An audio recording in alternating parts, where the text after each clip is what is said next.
इंसान की ज़िंदगी में किसी न किसी तरह की परेशानी का होना एक आम बात है। हम में से कई लोग हैं जिन्होंने पारिवारिक, शारीरिक, बिज़नेस रिलेटेड या करियर रिलेटेड प्रॉब्लम फेस की होंगी या कर रहे होंगे।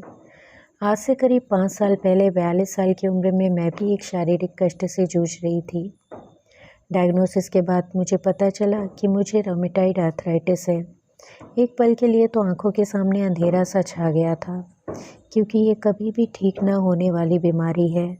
जो लोग नहीं जानते हैं उनकी जानकारी के लिए बता दूं कि ये एक ऑटो इम्यून डिसऑर्डर है जिसमें हमारा इम्यून सिस्टम हमारी बॉडी के टिश्यूज़ पे अटैक करने लगता है, इंक्लूडिंग जॉइंट्स। कुछ दिन तो काफ़ी डिप्रेसिंग रहे क्योंकि मेरा डेली रूटीन अफेक्ट होने लगा था। सुबह बिस्तर से उठने के बाद मुझे अपने पैरों पर खड़े होने में ही काफ़ी टाइम लग जाता था। रूटीन के घर के काम जैसे आटा गूंदना, सब्जी काटना, सब्जी चलाना, मसालों के डब्बे खोलना, बर्तन धुलना और खुद के काम, ब्रश करना, नहाना, ये सारे काम बहुत मुश्किल से हो पाते थे। मेरा ऑफिस करीब 14 किलोमीटर दूर था। मॉर्निंग में तो मुझे 45 मिनट लगते थे, लेकिन वापस आते वक्त ट्रैफिक के कारण मुझे करीब 1.5 घंटे लग जाते थे और लौटते वक्त अक्सर बस में सीट भी नहीं मिलती थी। जॉइंट्स में पेन और स्टिफनेस के कारण ग्रिप भी नहीं बन पाती थी। 1-2 बार तो उतरते वक्त मैं गिर भी गई थी। स्कूटी चलाना तो बिल्कुल भी पॉसिबल नहीं था क्योंकि मेरे राइट हैंड के रिस्ट जॉइंट में ही सबसे ज़्यादा प्रॉब्लम थी। फिर मैंने कार से जाना शुरू किया, लेकिन वो भी आसान नहीं था। तब तक मेरा रूमेटॉइड आर्थराइटिस का ट्रीटमेंट डॉक्टर ने शुरू नहीं किया था क्योंकि मेरा रूमेटॉइड फैक्टर 30 यूनिट पर ml था। डॉक्टर का मानना था कि कई बार बाकी रीजंस की वजह से भी रूमेटॉइड फैक्टर बढ़ जाता है, तो उन्होंने मुझे कुछ मल्टीविटामिन वगैरह प्रिस्क्राइब की और मेरा डेली रूटीन जानने के बाद मुझे थोड़ा ज़्यादा सोने और आराम करने की सलाह दी। साथ ही एक्सरसाइज करने पर भी जोर दिया। एक्चुअली मेरा डेली रूटीन काफ़ी हेक्टिक हुआ करता था। डुअल रिस्पॉन्सिबिलिटी थी। वर्किंग वुमन तो थी ही, घर आकर घर के भी सारे काम करती थी। हालांकि रवि मेरा सपोर्ट करते थे, पर ऐसे सिचुएशन में जॉब के साथ खुद पर ध्यान दे पाना पॉसिबल नहीं था। फाइनली मैंने डिसाइड किया कि मैं जॉब छोड़ दूँगी। घर का काम करना मैंने फिर भी नहीं छोड़ा। हालांकि घर का काम करना मुश्किल होता था, स्पेशली मॉर्निंग आवर्स तो बहुत डिफ़िकल्ट होते थे। सुबह जैसे तैसे टिफ़िन बनाकर बच्चों और रवि के जाने के बाद मैं बाकी काम आराम से किया करती थी। डेली आधे घंटे की वॉक और एक्सरसाइज अब मेरे डेली रूटीन का हिस्सा था। खान पान में मुझे डॉक्टर के हिसाब से कोई बदलाव करने की ज़रूरत नहीं थी क्योंकि हमेशा से ही मैं होम कुक्ड और हेल्दी फूड ही प्रेफर करती थी। अब मैं पहले से काफ़ी बेटर फील करने लगी थी। किसी भी तरह की डिफ़िकल्ट सिचुएशन में पॉजिटिव अप्रोच और राइट एटीट्यूड ही हेल्प करता है सिचुएशन से डील करने में। आज मैं 47 साल की हूँ और अपनी life as a homemaker काफ़ी इंजॉय कर रही हूँ। अपना ये अनुभव आप लोगों के साथ शेयर कर रही हूँ ताकि अगर आप बाय चांस आप लोग भी किसी डिफ़िकल्ट सिचुएशन में हैं तो धैर्य रखें और गहराई से सोचें कि उस सिचुएशन से डील करने के लिए आपके जीवन में क्या बदलाव ज़रूरी है और अकॉर्डिंगली डिसीज़न लें। कई बार तो अपनी सोच बदलने भर से ही हम कठिन से कठिन परिस्थितियों का सामना आसानी से कर लेते हैं। हालांकि मेरे लिए भी जब ये सब कुछ हो रहा था तब उतना आसान नहीं था उस सिचुएशन से डील कर पाना, क्योंकि जब आप ऐसे किसी कष्ट में होते हैं तो आपका दिमागी सुकून भी डिस्टर्ब हो जाता है। अनजान सी इनसिक्योरिटीज़ दिमाग में छा जाती है। अभी जितनी आसानी से मैंने इस स्टोरी को नरेट किया है, हकीकत में उतना आसान नहीं था। अगर मैं इसकी डिटेल में जाऊँ तो शायद 1 घंटे का वीडियो बन जाएगा। लेकिन आज मैं शुक्रगुज़ार हूँ भगवान की कि उन्होंने डिफ़िकल्ट सिचुएशन में अगर डाला तो हिम्मत भी थी उससे डील करने की। इनफैक्ट मैं शुक्रगुज़ार हूँ उन तमाम परेशानियों की जो मेरे जीवन में आई, क्योंकि हर परेशानी या तो कुछ न कुछ सिखा कर गई या फिर इतना मजबूत बना कर गई कि ज़िंदगी अब बहुत आसान लगने लगी। अब मैं अपने रूटीन के कामों को और भी ज़्यादा एंजॉय करती हूँ, क्योंकि मैं उस एहसास से गुज़र चुकी हूँ जब आपको अपने रूटीन के काम करने के लिए भी स्ट्रगल करना पड़ता है, तब आप कितना हेल्पलेस फ़ील करते हैं। सुबह वॉक से आने के बाद पहले मैं अपने रूटीन के काम ख़त्म करती हूँ, उसके बाद ही मैं वर्कआउट शुरू करती हूँ।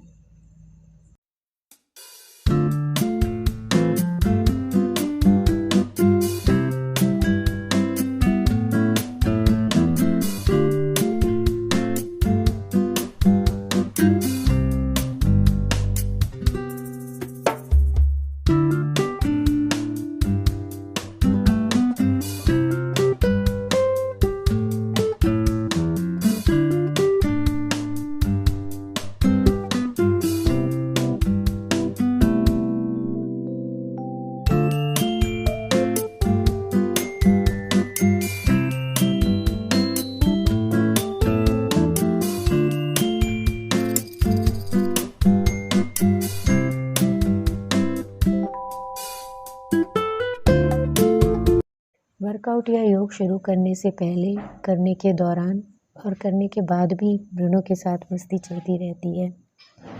ब्रूनो काफ़ी वेल बिहेव्ड है, कभी तंग नहीं करता। इनफैक्ट इसकी प्रेजेंस से एक अलग ही पॉजिटिविटी है हमारी लाइफ में और हमारे घर में भी। नो डाउट रिस्पॉन्सिबिलिटी भी काफ़ी होती है, लेकिन इनके साथ रहने से हम एक इंसान के तौर पर और भी बेहतर होते जाते हैं। पहले मैं स्ट्रे डॉग्स को लेकर इतनी सेंसिटिव नहीं थी, लेकिन जब से ब्रूनो आया है हमारी लाइफ में, मैं सड़क चलते भी अगर किसी डॉग को तकलीफ़ में देखती हूँ तो पूरी कोशिश करती हूँ कि जितनी हो सके उसकी मदद करूँ। ब्रूनो के अलावा 2 और स्ट्रे डॉग्स भी हैं हमारे पास। किसी वीडियो में आपको उनसे भी मिलवाऊँगी। जो चीज़ें आपकी लाइफ को या आपके काम को आसान बनाएं, उन्हें जल्दी ही ऐड कर लेना चाहिए अपनी लाइफ में। ऐसा ही एक न्यू एडिशन है ये रिंग लाइट, जिसकी मुझे बहुत ज़्यादा ज़रूरत थी। मैं रेंटेड एकोमोडेशन में रहती हूँ और ये घर काफ़ी पुराना होने से लाइट के कनेक्शंस भी प्रॉपर नहीं है हर जगह, इसलिए मुझे वीडियो शूट करने में अक्सर दिक्कत होती रहती थी। मेरा पुराना ट्राइपॉड भी टूट चुका है, इसलिए इस बार मैंने रिंग लाइट वाला ट्राइपॉड ले लिया। अब आप लोगों को शायद बेटर क्लैरिटी मिले मेरे वीडियो में। मेरे रूटीन के काम ख़त्म हो गए हैं और मैं नहा के आ गई हूँ। पूजा करके मैं ब्रेकफ़ास्ट करूँगी, जो कि मैं सुबह ही बना लेती हूँ। आज मैंने कुंदरू की सब्ज़ी और पराठा बनाया था। ब्रेकफ़ास्ट करते करते मुझे 10:30 हो जाते हैं। मैं इंटरमिटेंट फास्टिंग करती हूँ, इसलिए रात 6:30 बजे के बाद और सुबह 10:30 बजे से पहले कुछ भी खाना पीना अवॉइड करती हूँ। वीकेंड में या ट्रैवलिंग के दौरान ये रूटीन फॉलो नहीं हो पाता। ब्रेकफ़ास्ट करने के साथ ही मैं लंच की तैयारी भी कर लेती हूँ। रवि 1 से 1:30 के बीच में आते हैं लंच के लिए, इसलिए मैं 12:30 तक लंच रेडी कर लेती हूँ।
लंच की तैयारी करने के बाद थोड़ा ब्रेक लेकर मैं मेल्स वगैरह चेक करती हूँ। साथ ही जो भी पेमेंट्स वगैरह ड्यू होती हैं उन्हें क्लियर करती हूँ, जैसे life insurance, health insurance, mobile bill, wifi. Term insurance तो हर महीने अकाउंट से डेबिट हो ही जाता है। बच्चों की फ़ी वगैरह अगर ड्यू होती हैं तो इंश्योर करना पड़ता है कि जिस अकाउंट से फ़ी डेबिट होने वाली है उसमें सफिशिएंट फंड है या नहीं है। ये सारे काम मैं सालों से पूरी रिस्पॉन्सिबिलिटी के साथ करती आ रही हूँ, लेकिन तब में और अब में बहुत फ़र्क है। पहले ये सारे काम करने के लिए फ़िज़िकली जाकर लाइन लगानी पड़ती थी, अभी घर बैठे ये काम आसानी से हो जाते हैं। समय के साथ टेक्नोलॉजी कितनी एडवांस हो गई है, अगर हम खुद को अपडेटेड रखें तो ये हमारी लाइफ को बहुत ईजी बना देती हैं। इनफैक्ट मिडिल एजड वुमेन अगर खुद को नए नए ऐप्स के इस्तेमाल से अपडेटेड रखें तो उन्हें अपने हस्बैंड या बच्चों पर डिपेंड नहीं होना पड़ेगा अपने कामों के लिए। जीवन को आसान करने का सबसे ज़रूरी फार्मूला है ये, जितना ज़्यादा हो सके इंडिपेंडेंट बने, अपने काम खुद करें। अचानक ही मुझे लगा बारिश आने वाली है तो मैं जाकर कपड़े ले आई। थैंकफुली ये सूख चुके थे, ये कल के धुले कपड़े हैं। बारिश में कपड़े धोने और सुखाने का रूटीन थोड़ा गड़बड़ हो जाता है। मौसम देखकर ही डिसाइड करना पड़ता है कि कपड़े धोने हैं कि नहीं, सुखाने हैं तो अंदर सुखाने हैं या बाहर।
बारिश तो रुक गई, मैं काम में लगी हुई थी तो सोचा बाथरूम की बकेट्स भी क्लीन कर लेती हूँ, थोड़ा गंदी दिख रही थी।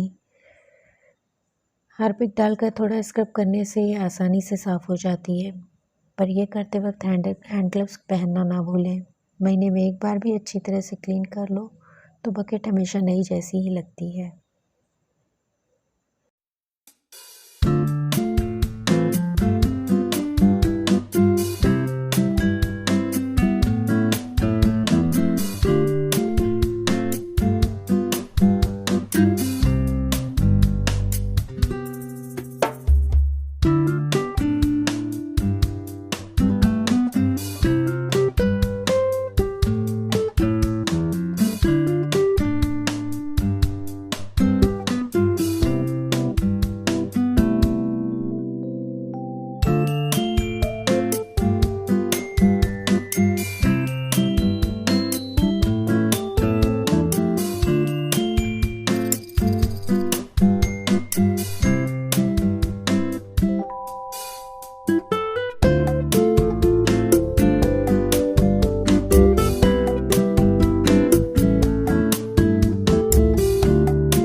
रवि आके खाना खाकर वापस जा चुके हैं। मैं यहाँ बर्तन खाली कर रही हूँ, साथ ही इन्हें धुल भी दूँगी। किचन के मैक्सिमम काम मैं अभी ही ख़त्म कर लेती हूँ ताकि इवनिंग टाइम मेरा फ्री रहे और मैं वीडियो एडिटिंग और वॉइस ओवर वगैरह कर सकूँ। काम करने के साथ ही मैंने अपने लिए बढ़िया लेमन टी बना ली है और चाय पीते पीते मैं अपने बाकी के काम करूँगी।